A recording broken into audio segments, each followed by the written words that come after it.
Good morning. Today we shall see with the advantages of planning. Right. As you know that planning is a very crucial function of management. It is a basic of all the functions. നമ്മൾ കഴിഞ്ഞ ക്ലാസ്സിൽ പറഞ്ഞ പോലെ nothing is complete without planning and nothing is possible also. Proper organization is also not possible without planning. Clear? So goals ആയാലും എന്താണല്ലോ achieve ചെയ്യാൻ പോകുന്ന എന്തും state ചെയ്യുന്നത് എന്താണോ അതാണ് പ്ലാൻ എന്ന് പറയുന്നത്. Clear? And planning is very, very important and it is advantageous because of all these reasons. At times, first point is that facing complexities of modern business. Clear? Business എപ്പോഴും കൂടുതൽ complex ആവാണ്. ഞാൻ ഇന്നലെ പറഞ്ഞ പോലെ globalisation വന്നു 1991 competition കൂടി. ഗ്ലോബലൈസേഷൻ്റെ ഒരു effect എന്താ? The whole world has become one and you can go and start a business anywhere in the world. Clear? അപ്പോൾ തന്നെ നമുക്ക് ആലോചിച്ചറിയാം എത്ര മൾട്ടിനാഷണൽ കമ്പനീസ് ഗ്രോ ചെയ്തു, എത്ര നമ്പർ ഓഫ് ടേൺ ഓവർ, എത്ര സൈസ് കൂടി, വോളിയം ഓഫ് ബിസിനസ് എത്ര ഇൻക്രീസ് ചെയ്തു. അതിൻ്റെയൊക്കെ ഒരു റിസൾട്ട് എന്താ? കോമ്പറ്റീഷൻ ആണ് അല്ലേ? Constant need for creativity. അപ്പോൾ കോമ്പറ്റീഷൻ കൂടുമ്പോൾ എന്താ വെച്ചാൽ ക്രിയേറ്റീവ് ആവണം, ഇന്നോവേഷൻസ് ഉണ്ടാവണം. എല്ലാം ഉണ്ടായാൽ മാത്രമേ നിന്ന് പോകാൻ പറ്റുള്ളൂ. എന്ത് കോംപ്ലക്സ് സിറ്റുവേഷൻ ഉണ്ടായാലും ഫേസ് ചെയ്യാൻ പറ്റണം ബിസിനസ്. അപ്പോൾ അതൊക്കെ അങ്ങനെയൊക്കെ വരുമ്പോൾ പ്ലാനിങ് ഉണ്ടെങ്കിൽ മാത്രമേ എമർജൻസി സിറ്റുവേഷനിൽ നമുക്ക് അൺസർട്ടനിറ്റീസ് ഫേസ് ചെയ്യാൻ പറ്റുള്ളൂ. Future uncertainties without planning this complexities of modern business cannot be faced. And emergency situation systematic വേയിൽ ഫേസ് ചെയ്യണമെങ്കിൽ planning is essential. Clear? And next is forewarn against business failure. Business failure scientific അല്ലാത്ത ഒരു planning ഉണ്ടായാലാണ് business എപ്പോഴും fail ആയി മാറുക. Clear? ഒരു bad planning എന്ന് പറഞ്ഞാൽ റിസോഴ്സസ് ഒക്കെ വേസ്റ്റേജും ഓപ്പർച്യൂണിറ്റീസ് ഒക്കെ നഷ്ടപ്പെടാനുള്ള പോസിബിലിറ്റി ഒക്കെ ഉണ്ട്. അപ്പോൾ ബിസിനസ് ആണെങ്കിലും അവർക്ക് ഫെയിലിയേഴ്സ് ഉണ്ടാവാനുള്ള പോസിബിലിറ്റി ഉണ്ട്. ക്ലിയർ? അപ്പൊ പക്ഷെ ഫ്യൂച്ചർ അൺസർട്ടനിറ്റീസ് ഉണ്ടെങ്കിൽ, കൃത്യമായ പ്ലാനിങ് ഉണ്ടെങ്കിൽ നമ്മളെ സംബന്ധിച്ചിടത്തോളം ഭാവിയിൽ ഉണ്ടാവാൻ പോകുന്ന ഫെയിലിയേഴ്സ് ഒക്കെ മുൻകൂട്ടി അറിയാൻ പറ്റും. അപ്പോൾ അതുകൊണ്ട് തന്നെ നമുക്ക് കൃത്യമായിട്ട് ഫ്ലെക്സിബിൾ ആയിട്ട് ആ പ്ലാൻ റിവൈസ് ചെയ്യാനോ അല്ലെങ്കിൽ എന്തെങ്കിലും പുതിയ ഡിസിഷൻസ് എടുക്കാനൊക്കെ ബിസിനസ്സിന് പറ്റും. Clear? And like last day what I have told, attention on objectives. Clear? ഇപ്പോൾ അറ്റൻഷൻ ഓൺ ഒബ്ജക്റ്റീവ്സ് എന്ന് പറഞ്ഞാൽ എന്താ? ക്ലിയർലി ലേ ഡൗൺ ഒബ്ജക്റ്റീവ്സ് നമുക്ക് ഓർഗനൈസേഷൻ ഉണ്ട്. ഷോർട്ട് ടേം ഒബ്ജക്റ്റീവ്സ് ഉണ്ട്, ലോങ് ടേം ഒബ്ജക്റ്റീവ്സ് ഉണ്ട്. അപ്പോൾ മാനേജ്മെന്റിന്റെ അറ്റൻഷൻ എന്ന് പറഞ്ഞാൽ ഈ ഒബ്ജക്റ്റീവ്സ് അച്ചീവ് ചെയ്യാനാണ്. ഈ ഒബ്ജക്റ്റീവ്സിന് പ്രയോറിറ്റി ഉണ്ടാവും. ഈ ഒബ്ജക്റ്റീവ് അച്ചീവ് ചെയ്യാൻ വേണ്ടിയിട്ടാണ് നമ്മൾ പ്ലാൻ സെറ്റ് ചെയ്യണത്. അപ്പോൾ പ്ലാൻ സെറ്റ് ചെയ്യുമ്പോൾ എപ്പോഴും ഒബ്ജക്റ്റീവ്സിൽ നമ്മൾ അറ്റൻറ്റീവ് ആയിട്ടിരിക്കും. Clear? And like second point പറഞ്ഞ പോലെ മിനിമൈസിങ് ദ അൺസർട്ടനിറ്റീസ്. അതായത് ഭാവിയും കൂടി മുൻകൂട്ടി കണ്ടിട്ടാവും നമ്മൾ പ്ലാൻ ചെയ്യണ്ടാവുക. അതുകൊണ്ട് തന്നെ ഭാവിയിൽ അറൈസ് ചെയ്യാൻ പോകുന്ന അൺസർട്ടനിറ്റീസും കൂടി നമുക്ക് തരണം ചെയ്യാൻ പറ്റും. കാരണം ബിസിനസ് എൻവയൺമെന്റ് ആണ്, ഒരുപാട് കണ്ടീഷൻസ് ഉണ്ട് which makes A business go out of way. So for all these uncertainties, it is the planning which acts as a bridge, or it acts as a safeguard for all the uncertainties which is going to happen in the future. ഭാവിയിൽ ഉണ്ടാവാൻ പോകുന്ന എല്ലാ അൺസർട്ടനിറ്റീസിനും ഒരു തടയിടുന്നത് എപ്പോഴും ഈ ഒരു plan എന്ന് പറഞ്ഞ സംഭവമാണ്. Clear? And next is better utilisation of resources. അടുത്ത അഡ്വാൻറ്റേജ് ആണ് ബെറ്റർ യൂട്ടിലൈസേഷൻ ഓഫ് റിസോഴ്സസ്. എല്ലാ റിസോഴ്സസും ഐഡന്റിഫൈഡ് ആണ്, ഓപ്പറേഷൻസ് ഒക്കെ പ്ലാൻഡ് ആണ്. എല്ലാ റിസോഴ്സസും ബെസ്റ്റ് ആയിട്ട് യൂസ് ചെയ്യണമെങ്കിൽ നമുക്ക് കൃത്യമായ പ്ലാൻ ഉണ്ടാവണം. Clear? And next is economy in operation. കഴിഞ്ഞ ദിവസം നമ്മൾ പറഞ്ഞിട്ടുണ്ടായിരുന്നു പ്ലാനിനെ കുറിച്ച് പറഞ്ഞപ്പോൾ, എല്ലാം കൃത്യസമയത്ത് യൂസ് ചെയ്യുമ്പോൾ വേസ്റ്റേജ് കുറയും. അതുകൊണ്ട് തന്നെ എക്കണോമി ഉണ്ട്, നമ്മൾക്ക് ഏറ്റവും ചെലവ് കുറഞ്ഞ രീതിയിൽ നമുക്ക് കാര്യങ്ങൾ ചെയ്യാൻ പറ്റും. കാരണം പ്രൊഡക്ഷൻ ആയാലും സെയിൽസ് ആയാലും മാനുഫാക്ചറിങ് ഡിപ്പാർട്ട്മെന്റും എല്ലാം കൃത്യമായിട്ട് ഫങ്ഷൻ ചെയ്യണത് ഒരു പിന്നെ ആവശ്യമില്ലാത്ത ഒരു മൂവ്മെന്റോ ആവശ്യമില്ലാത്ത ഒരു വേസ്റ്റേജ് ആയിട്ടുള്ള ഒരു വർക്കോ പ്രോസസ്സോ ഒന്നും നടക്കുന്നില്ല. അപ്പൊ അതുകൊണ്ട് തന്നെ കുറച്ചും കൂടി കൃത്യത ഉണ്ട് ഓപ്പറേഷൻസിന്. അതുവഴി വേസ്റ്റേജ് കുറയ്ക്കാൻ പറ്റും. ക്ലിയർ? പ്ലാനിങ് ഉണ്ടായിക്കഴിഞ്ഞാൽ ബെറ്റർ കോർഡിനേഷൻ ആണ്. I need not explain that point again. കാരണം ഓർഗനൈസേഷനിൽ നല്ല റിസൾട്ട് ഉണ്ടാവണമെങ്കിൽ ബെറ്റർ കോർഡിനേഷൻ ഉണ്ടാവണം. കൃത്യമായ പ്ലാൻ ഉണ്ടെങ്കിൽ കൃത്യമായി എന്താ ചെയ്യേണ്ടത് എന്ന് അറിയുണ്ടാവും. That creates more understanding or it results in avoiding of disputes or ചാവേഴ്സ് ഇൻ ദ എൻവയൺമെന്റ്. ക്ലിയർ? എന്തെങ്കിലും മിസ്ലീഡിങ് ആയിട്ടുള്ള കോൺഫ്ലിക്ട്സ് ഒക്കെ എൻവയൺമെന്റിൽ ഉണ്ടാവുക വെച്ചാൽ പ്ലാനിങ് ഉണ്ടെങ്കിൽ അതൊക്കെ കുറയ്ക്കാൻ പറ്റും. Clear? And it encourages innovations and creativity. ഒരു പ്ലാനിങ് ഉണ്ടെങ്കിൽ പുതിയ വേ നമ്മൾ എപ്പോഴും കണ്ടെത്തുക എങ്ങനെയാ, ഒരേ കാര്യം അച്ചീവ് ചെയ്യാൻ ഏറ്റവും ചീപ്പറായിട്ട് വേറെ ഏതെങ്കിലും വഴി ഉണ്ടോ എന്ന് നമ്മൾ അന്വേഷിച്ചുകൊണ്ടേയിരിക്കും. അപ്പോൾ അങ്ങനെ അന്വേഷിക്കുമ്പോഴാണ് ഇന്നോവേറ്റീവും ക്രിയേറ്റീവും ആയിട്ടുള്ള പുതിയ മെത്തേഡ്സും ഒക്കെ നമുക്ക് കിട്ടുക. പ്ലാനിങ്ങിൽ എപ്പോഴും നമ്മൾ നല്ലൊരു അറ്റ്മോസ്ഫിയർ ക്രിയേറ്റ് ചെയ്യാനും അതുവഴി ബെറ്റർ ആയിട്ടുള്ള റിസൾട്ടും അതുവഴി പുതിയ ഇന്നോവേഷൻസും ക്രിയേറ്റിവിറ്റിയും ഒക്കെ കൊണ്ടുവരാൻ പറ്റും. Clear? And management by exception is possible. What is management by exception? നമ്മൾ കഴിഞ്ഞ ദിവസം കണ്ടിട്ടുണ്ടായിരുന്നു. മാനേജ്മെന്റ് എല്ലാ കാര്യത്തിലും ഇൻവോൾവ് ആവണ്ട. മാനേജ്മെന്റ് ബൈ എക്സെപ്ഷൻ എന്ന് പറഞ്ഞാൽ അതാണ് അല്ലെ. എല്ലാ കാര്യത്തിലും മാനേജ്മെന്റ് ഇൻവോൾവ് ആവേണ്ട കാര്യമില്ല.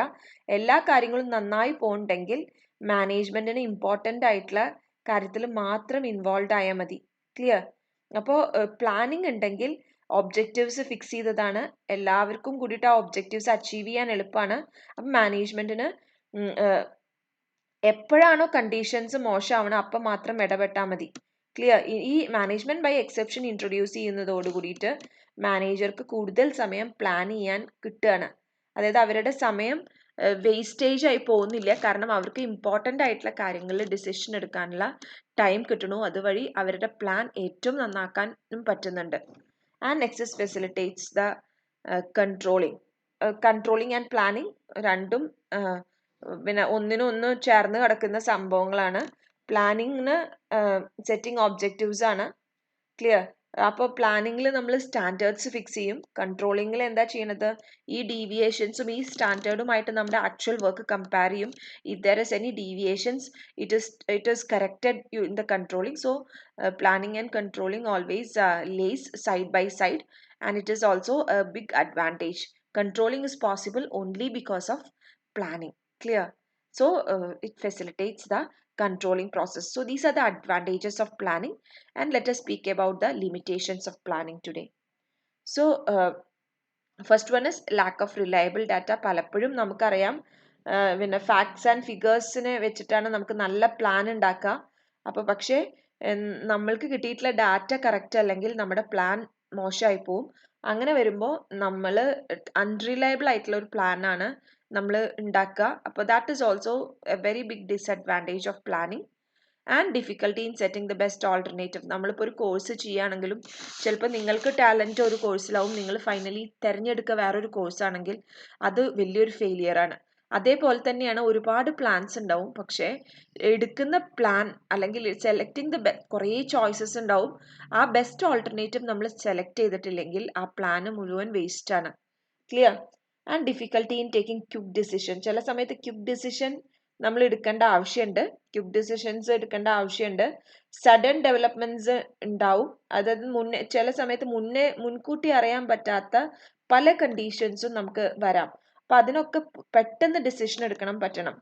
പ്രോപ്പർ പ്ലാനിങ് നമ്മൾ ഫോളോ ചെയ്തിട്ട് ഒരു പെർട്ടിക്കുലർ ഡിസിഷൻ എടുത്തു കഴിഞ്ഞാൽ ക്വിക്ക് ഡിസിഷൻ മേക്കിങ്ങിന് നമുക്ക് ചിലപ്പോൾ പോസിബിൾ ആയിക്കൊള്ളണമെന്നില്ല. അതായത് പ്ലാനിലെല്ലാം സ്റ്റേറ്റ് ചെയ്തിട്ടുണ്ടാവും ഇന്നത് സംഭവിക്കും, ഇന്നത് ഉണ്ടാവും, നമ്മൾ ഇന്നൊരു കാര്യം ഉണ്ടായാൽ ഇന്നതുപോലെ ഡിസിഷൻ എടുക്കുക. പെട്ടെന്ന് ഒരു എമർജൻസി കണ്ടീഷൻ വന്നു കഴിഞ്ഞാൽ നമ്മളെല്ലാം പ്ലാൻ പോലെയാണ് നീങ്ങുന്നത് വെച്ചാൽ പെട്ടെന്ന് നമുക്കൊരു ഡിസിഷൻ എടുക്കാൻ ബുദ്ധിമുട്ടാണ്. കാരണം ആ പ്ലാനിൽ നിന്ന് നമ്മൾ കുറേ ഡീവിയേറ്റ് ചെയ്യേണ്ടതായിട്ട് വരും.